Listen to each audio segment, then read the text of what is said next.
하나님의 평화가 여러분과 함께하기를 주의 이름으로 축복합니다. 오늘 우리에게 주시는 하나님의 말씀은 마태복음 26장 6절부터 13절 말씀까지입니다.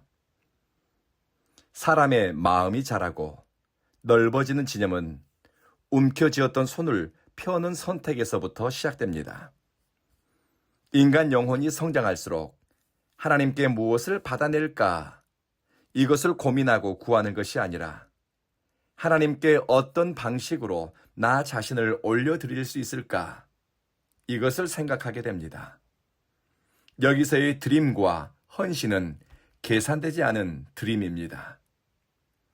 오늘 본문에서 예수님을 사랑하는 마음이 자라고 성장한 한 신앙인의 모습을 발견합니다.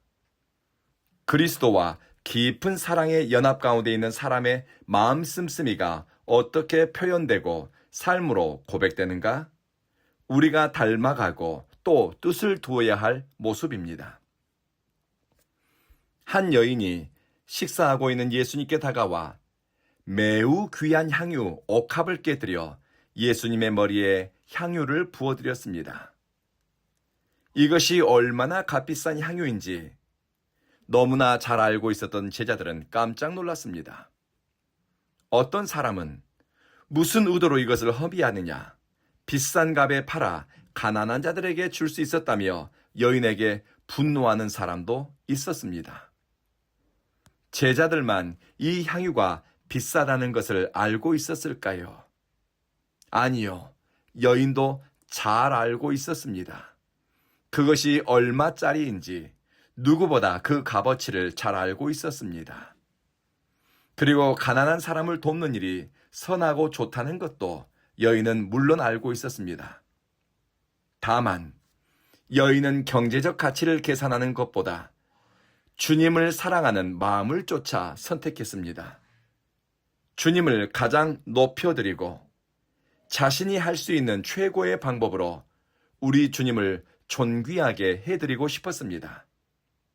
그래서 옥합병을 깨뜨렸습니다.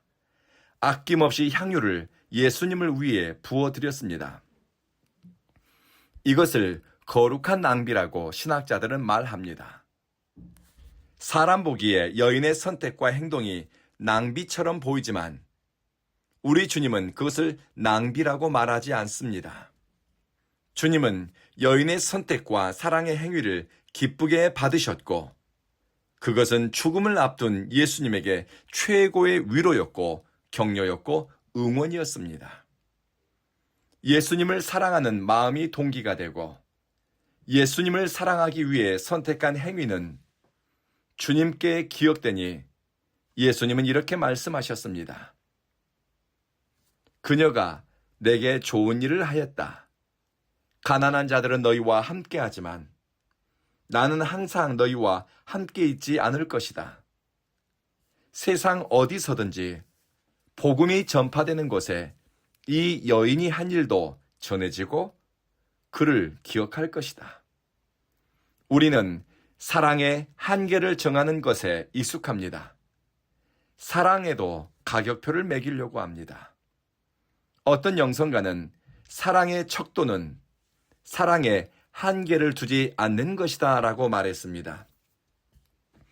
우리의 마음이 물질에 묶여 있으면 주님을 위한 헌신도, 거룩함도, 충성됨도 이해관계를 따라 평가하거나 물질적 가치로 판단하려고 합니다.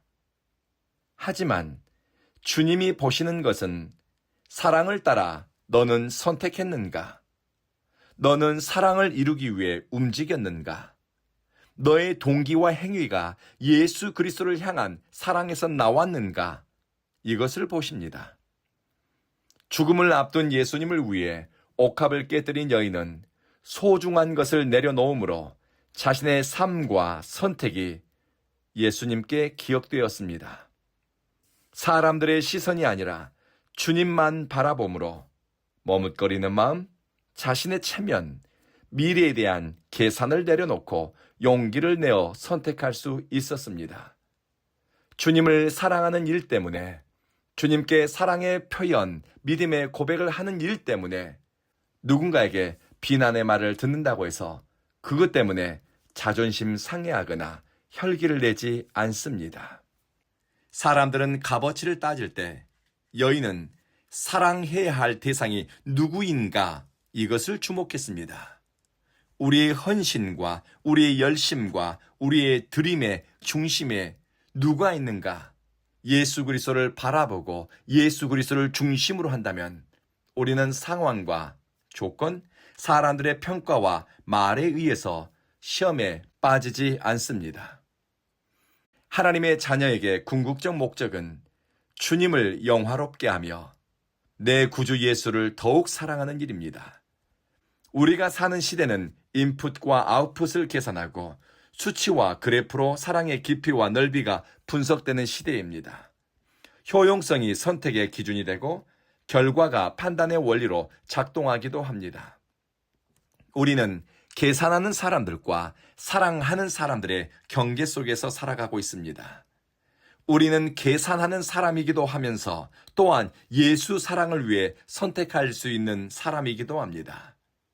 우리는 예수님을 사랑한 여인의 선택을 보고 왜 낭비하느냐고 버럭 화를 내고 비난할 줄 아는 인물이면서 또 우리는 주님을 위해 옥합을 깨뜨릴 수 있는 사람이기도 합니다. 예수 곁에 머무르기 위해 선택하는 사람, 예수님을 존귀하고 영광스럽게 하기 위해 고민하고 예수 사랑이 선택의 동기가 된 사람은 내 삶의 가장 소중한 것, 내게 가장 가치 있고 귀한 것의 중심에 예수 그리스도가 머물기를 원합니다. 오늘 아침 몇 가지 기도 제목으로 함께 기도했으면 합니다. 옥합이 깨져야 거룩한 향유가 주님께 부어지고 주님을 존귀하게 합니다. 옥합이 깨지지 않으면 아무리 좋은 것을 담아서 가지고 있어도 아무 일이 일어나지 않습니다. 내 안에 탐욕스러운 마음, 악한 눈과 인색한 마음 씀씀이, 지나치게 아끼는 마음과 체면치레하는 마음, 이런 것들이 깨어지고 부서진 후에 주님을 위해 사랑의 선택을 했으면 하는 우리의 마음을 겸손히 올려드립시다. 그리고 사람들은 향유의 가격표를 보고 세상 이치로 시시비비를 가리지만 나는 믿음의 가치를 따라서 말하고 예수 그리스도를 사랑의 마음이 동기가 되어 헌신하고 내어드림으로 주님이 기억하는 사람으로 이 땅에서의 삶을 살아가고 싶습니다. 이 마음을 주님께 올려드리면서 기도하지 않겠습니까? 기도하겠습니다. 자비하신 주님, 우리의 삶이 주님께 부어드린 거룩한 향유가 되게 하소서. 주님을 사랑하는 사람마다 우리 곁에서 우리가 선 자리에서 거룩한 은혜의 향기, 사랑의 향기, 거룩한 흔적을 발견하게 하소서. 계산되지 않은 사랑의 고백과 선택을 살면서 해볼 수 있게 하시며 주님이 우리 삶 가운데서 존귀하게 높임받기를 원합니다. 우리에게는 저마다 지켜야 할 향유가 있고 가슴에 품고 있는 향유가 한두 개씩은 있을 것입니다. 부어드린 것만 주님이 받으시고 주님이 흠양하시니 우리가 부어드릴 수 있는 것이 무엇이든 주님을 위해 거룩한 소비를 함으로 주님께 기억되었으면 좋겠습니다. 사랑하는 주여, 우리 온 교회를 눈여겨보시고 주님의 능력의 팔을 이곳을 향하여 펴소서. 이곳에 예배자로 모이는 사람마다 마음이 겸손해지며 하나님의 영광을 위해 선택하고 싶은 선한 열망에 붙들리게 하소서. 예수님 이름으로 기도합니다. 아멘.